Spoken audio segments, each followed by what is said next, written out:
노동 존중 세상.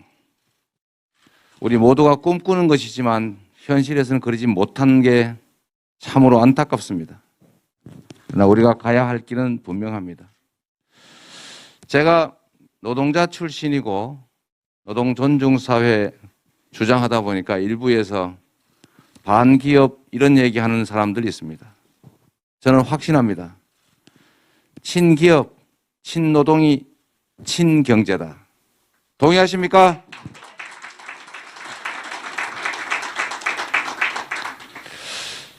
제가 재작년 한참 전이 됐군요. 벌써 경기도지사 취임한 후에 한 경제지가 기업 임원들을 상대로 조사를 했습니다.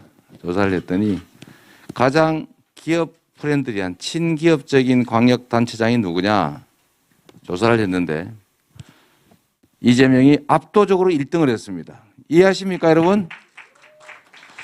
세상 사람들이 노동자 출신이고 가장 친노동적인 정책을 취하고 있다고 생각하는 이재명이 당연히 반기업 아니겠느냐라고 생각하고 있지만 그러나 기업인들은 이미 알고 있었던 것이죠. 가장 친기업적인 정치인은 이재명이다. 우리가 이 극단 논리에 빠져 있어서 그렇습니다. 흑 아니면 백, 내 편 아니면 네 편, 중간은 없는 이 양극단의 시대가 문제였던 것입니다. 얼마든지 흑백 말고 회색도 있는 것이고 빨간색도 있는 것이고 파란색도 있는 것입니다. 양자택일만 있는 것이 아니라 제3의 선택이 얼마든지 있는 것입니다. 세상은 그렇게 복잡하고 다양합니다. 그래서 이 극단적 논리를 반드시 이겨내야 합니다. 친노동이 친경제고 친기업입니다. 노동자가 살아야 기업이 살고 기업이 살아야 경제가 삽니다. 그렇지 않습니까, 여러분? 제가 만들고 싶은 세상은 이런 통합의 세상입니다. 투쟁과 증오와 갈등의 세상이 아니라 각자가 자신의 역할을 충실하게 해내고 서로가 서로에게 도움이 되는 협력적 관계를 만들어내는 것. 그게 바로 우리가 가야 될 통합의 세상입니다. 지금 위기입니다. 모두가 알고 있습니다. 코로나 위기뿐만 아니라 경제 위기, 국제관계의 위기, 한반도의 위기까지. 이 위기를 넘어가는 길은 바로 우리 모두의 생존과 발전을 담보하는 길입니다. 이 위기를 넘어가는 것은 그냥 아무나 해서 되는 일이 아닙니다. 첫째로 유능해야 되고 미래를 내다볼 수 있어야 하고 국민들을 통합시킬 수 있어야 합니다. 국민들의 먹고 사는 문제, 경제를 살리는 일, 성장을 회복하는 일, 이 모든 것은 바로 지도자의 역량에 달려 있습니다. 유능하게 이 위기를 극복하는 것을 넘어서서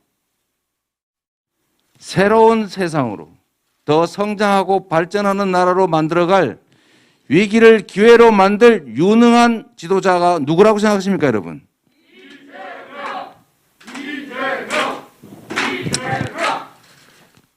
누군지는 국민께서 판단하실 것입니다.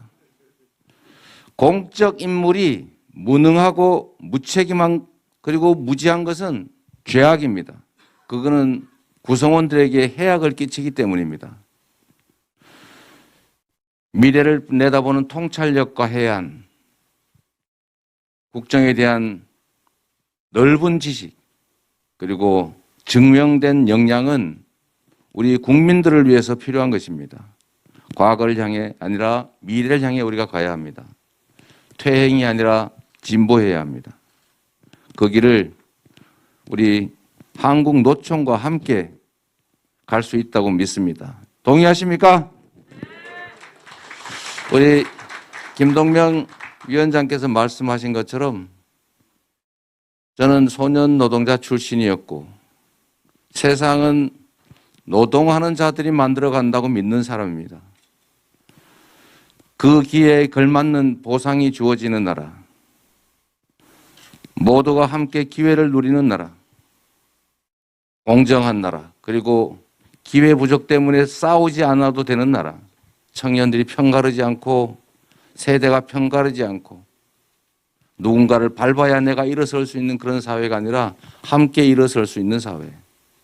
그 사회가 저는 한국 노총이 꿈꾸는 세상이고 우리 국민들이 꿈꾸는 세상이고 저 이재명이 꿈꾸는 세상이라고 확신합니다.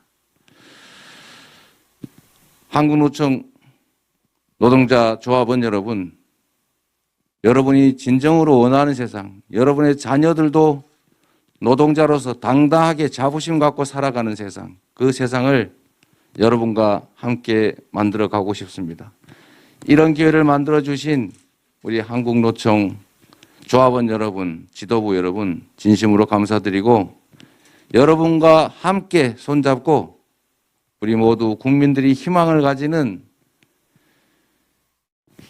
성장하는 나라, 공평한 나라, 양극화가 완화돼서 희망 있는 그런 세상 꼭 만들겠다는 다짐으로 오늘의 정책 협약에 감사를 표시합니다. 고맙습니다. 열심히 하겠습니다.